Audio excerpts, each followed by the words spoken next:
Hello, welcome to the self-learning platform by Dr. Sushma Singh. Today we start Unit 9, Edmund Burke, and our topic is criticism of Burke. Thomas Paine criticized Burke's position in his Rights of Man in 1791. In his reply, he defended Enlightenment liberalism and tried to correct the flagrant misinterpretations which Mr. Burke's pamphlet contains. Both agreed that in contemporary European society there existed a very large proportion of illiterate and unenlightened people.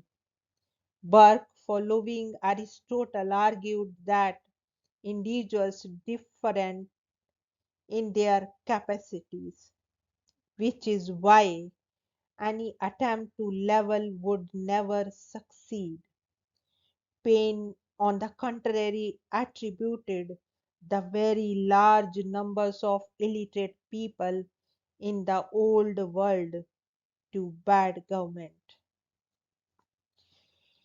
In total contrast to Burke, he championed the cause of universal suffrage, representative government, the rule of law, and a sympathetic attitude to the poor.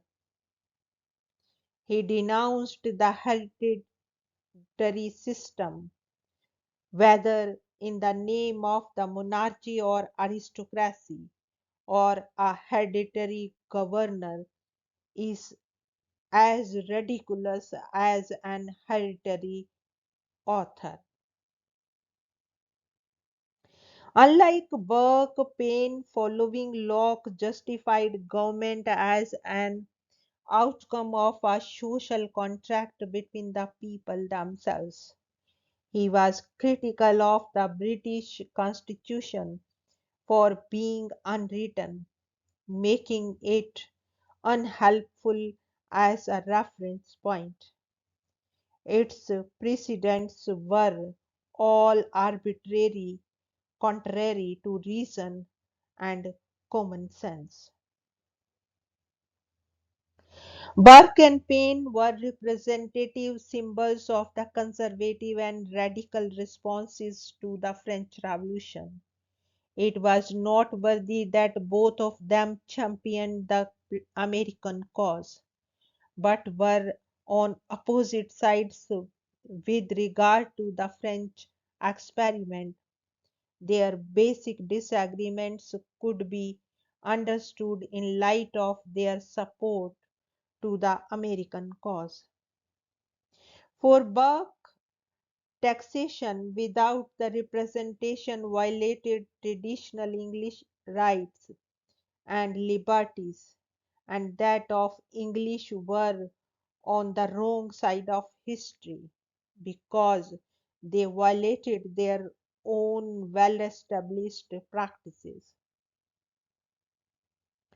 For demanding redressal, the Americans did not base their arguments, like the French did, on a notion of natural rights. Paine, on the other hand, found that the British action in America was a violation of universal reason and natural rights. He rejected hierarchical authority and asserted that setting up and putting down kings and government is the natural right of citizens. He regarded aristocrats as a class of unproductive idlers and parasites who lived off the surplus and the exploitation of the industrial classes. As such, in a rational reconstructed society, they would not be missed at all. The striking similarity between the radical Paine and a liberal John Stuart Mill, and a socialist Claude Henry Comte de Rouvry Saint Simon is too clear to be missed. Early liberal feminists like Mary Wollstonecraft and the Catherine Macaulay Sobring Graham criticized Burke and regarded the French Revolution as something new and unique, spreading the message of an enlightened spirit.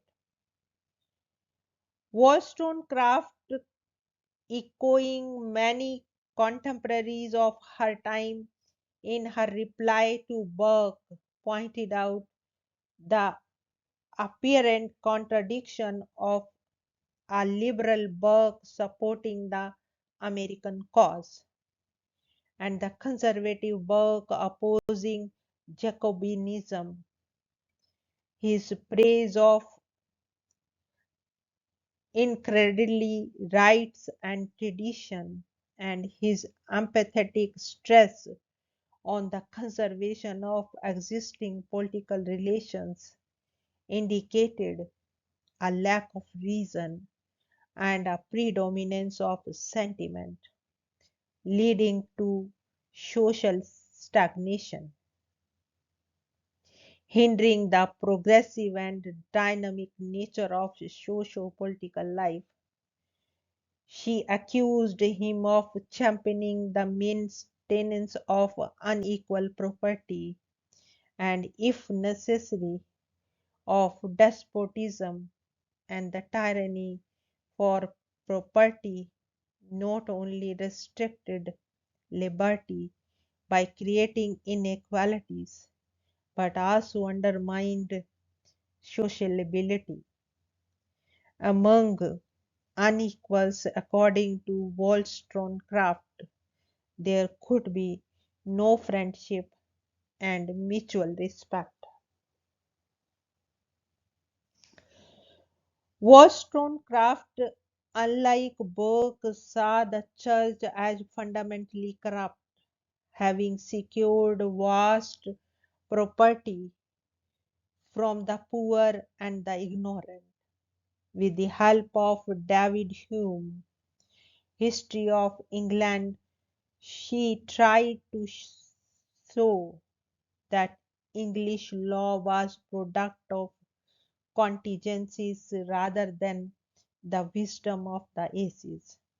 She insisted that only those institutions which could withstand the scrutiny of reason and were in accordance with the natural rights and God's justice deserved respect and obedience. Furthermore, she assailed Burke for defending a Gothic affability more appropriate for a feudal age than the bourgeois commercial age, marked for its liberal civility. Rejecting Burke's theory of perspective rights, Wollstonecraft contended that human beings by birth were rational creatures with certain inherited rights, especially equal rights to liberty, compatible with that of others. She criticized Burke's views on women as a symbol of man's need for a feminine ideal, not woman for herself. Wollstonecraft, like Paine, portrayed Burke as a brilliant but misguided voice of the past. Though Paine's criticism of Burke was more effective and well known, as evident from his famous phrase that Burke pitied the plumbays but forgot the dying word.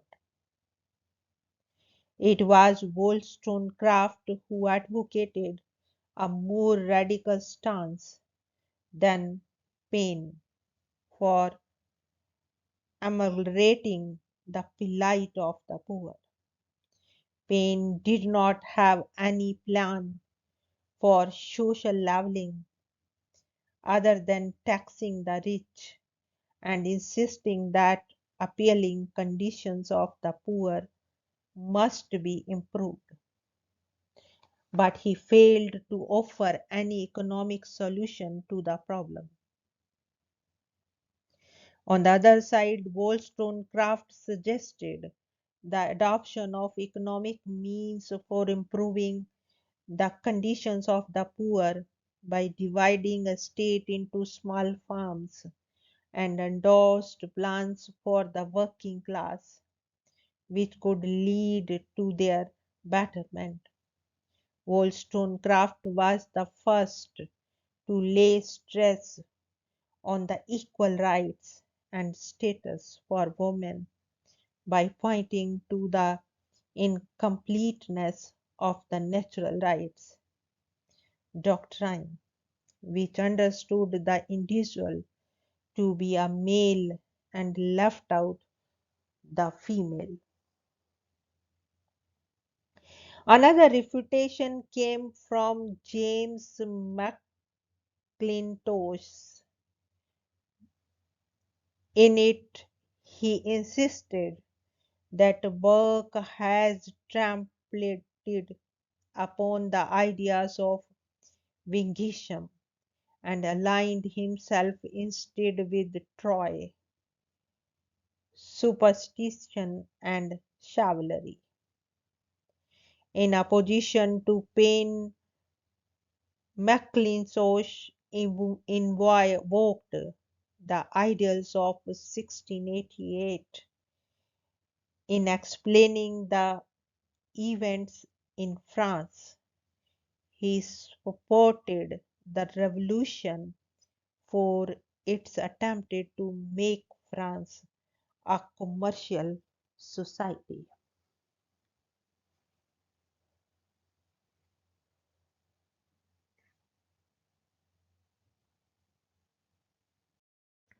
Now let us move to the next point, conclusion. Burke used the historical perspective to understand politics. His conservatism rested on a philosophically backed skepticism about the possibility of decentering the historical processes by which societies developed. It was not concerned, as in other terms of conservatism, to discover an ideal of in the past to which one must go back.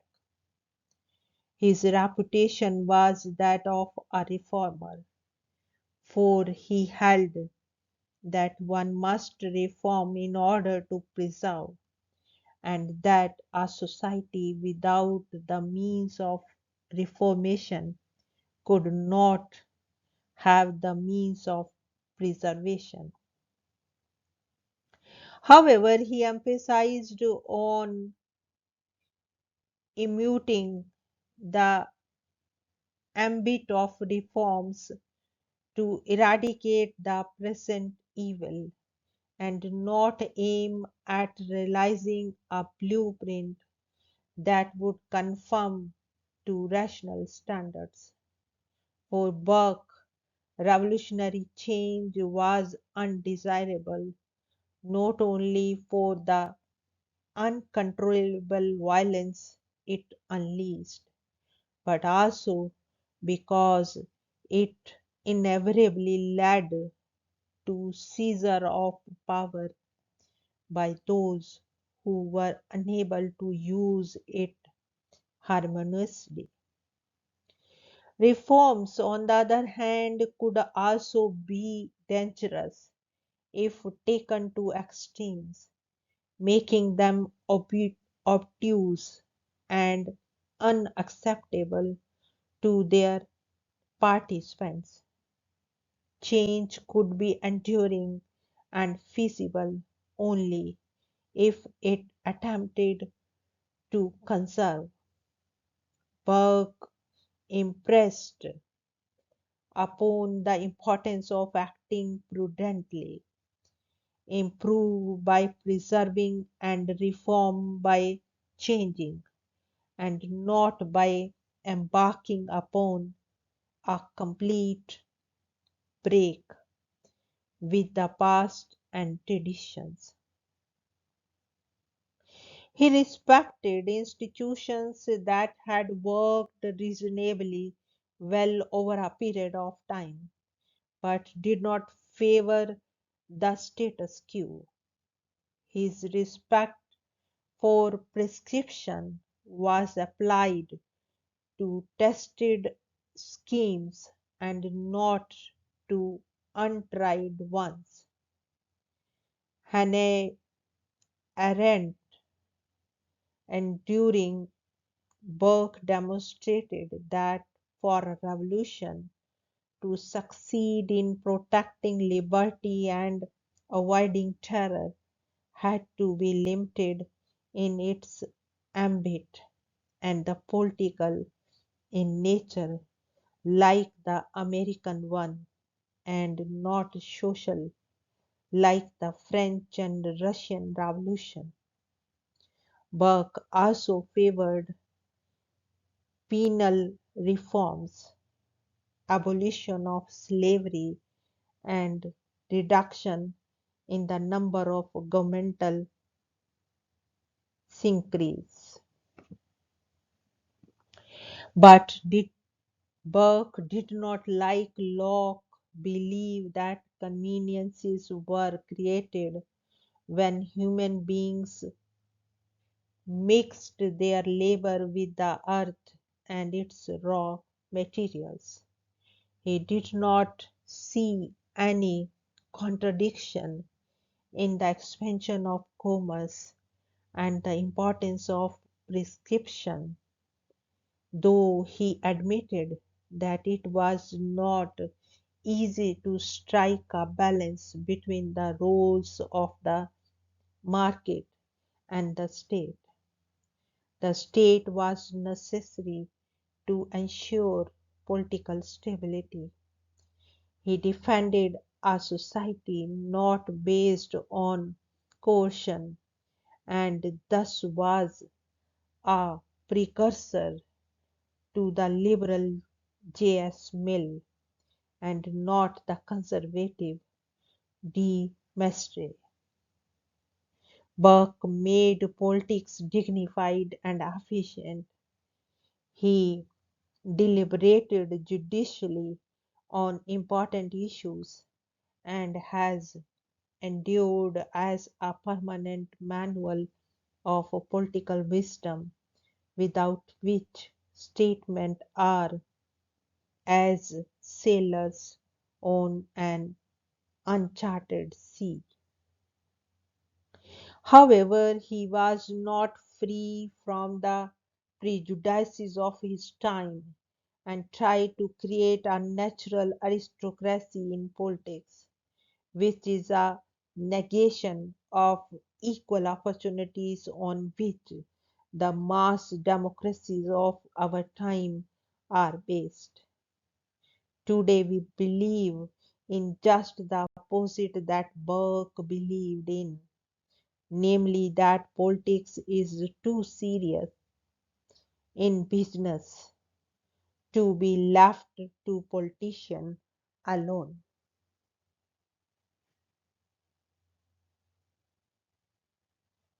Now let us have a look at the summary of the unit. It was with Edmund Burke that conservatism as a political ideology came into being. He is known best for his critique of the French Revolution, which was in complete contrast to his earlier criticism of the misrule by the East India Company and his support for the cause of the American colonies. He criticized Jacobinism for its wholesale attack on the established religion, traditional constitutional arrangements, and the institution of property, which he saw as the source of political wisdom in a country. He favored accumulation of wealth, rights of inheritance, and the need to enfranchise property owners. While Burke was socially conservative, he was a liberal in economics. He criticized the theory of natural rights and social contract. He emphasized partnership but denied any corresponding equal rights in the enjoyment of economic and political privileges. He questioned whether a political structure could be established only with rationalistic thought and cautioned against deductive reasoning in moral arguments. He was illustrated and regarded democracy as the most shameless thing in the world. The best form of political practice was one that was played by a few of the enlightened and aristocratic elite and accepted inequalities as natural. He advocated restricted suffrage on religious grounds. Burke supported the established church. He was not against atheists, as they did nothing to publicly attack or subvert religion. Now we want to wind up this lecture and we have come to the end of the unit. Thank you so much for your attention.